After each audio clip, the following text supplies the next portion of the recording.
Welcome back to the Sun Newsroom. I'm going to look ahead at what we're working on for you. Kevin Williamson, QMI Agency Entertainment Editor. You've got a a killer lineup for Sunday. Tell us about it. That's right. We're previewing the final season of Dexter, television's favorite serial killer. He's finally, is he coming to an end or not?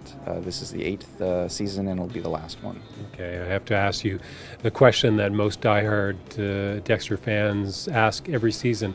Do you think it's jumped the shark? Should it ended last season, or are we good for another one? You know, it's a funny thing, that show, because it's kind of erratic.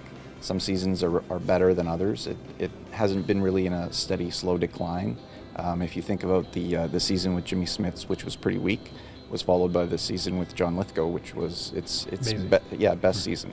So we'll see if they've gone on too long by, I guess, how they wrap things up. Okay, I consider myself a diehard fan. Wouldn't miss it, every Sunday night. I think they may have jumped the shark by when Deb found out he's a killer. Now I got to figure out, is she going to last the entire season, or is she gone? So, well, our cover image is something from Showtime, which is her. Dexter is wrapped up in plastic on her table. So is that where the series goes? He's also got a kid, right? So there's possibilities of continuing. Kevin, thanks a lot. I appreciate it. Okay, Dean McNulty, let's look at sports. And I thought the NHL season was over, but are you going to tell me different? Yes, Thane. Hockey is 12 months a year here at the Sun, and we will have a team of reporters in New Jersey this weekend covering the NHL draft. And we will not forget the CFL. This weekend starts the season for the 3-down football in Canada, and we will have all coverage from coast to coast.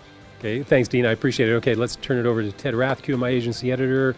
What's going on for this weekend? Or I guess you want to talk about what's going on the following weekend. Well, let's start with next week, because we're starting a small series on the RCMP called The Tarnished Badge, and just the reputation, the kick of the reputation that the RCMP is getting lately with allegations of sexism within the ranks and other things. We're going back to Canadians and asking them, has your image of the RCMP changed at all, during the course of this? Yeah, I think those poll questions should be really interesting to find. We've seen over the past decade, some would argue the past 2 decades, we've seen the RCMP go through a lot of controversy, and we're going to find out whether that has impacted Canadians' impressions. Speaking of Canadians and the RCMP and all the things that are wonderful about Canada, we have Canada Day stuff coming up. First of all, there's going to be your average quiz stuff that we have in the paper. How well do you know Canada? And also, speaking of Mounties, the things that define us as Canadians, and how we might be a little bit wrong about what other people, well, you tell it. Yeah, I'm going to make the argument that as a country we wrap ourselves in the flag quite often, maybe not as blatantly as others do, but we still do that, and I think that we also wrap ourselves around some pretty big myths. So I'm going to be looking at what I think are the 10 biggest Canadian myths about who we are, and so I'll see if our readers agree with that or not. As for you, listen, pick up the paper, look at it online. We're putting a lot of effort into it, and have yourself a great Canada Day weekend.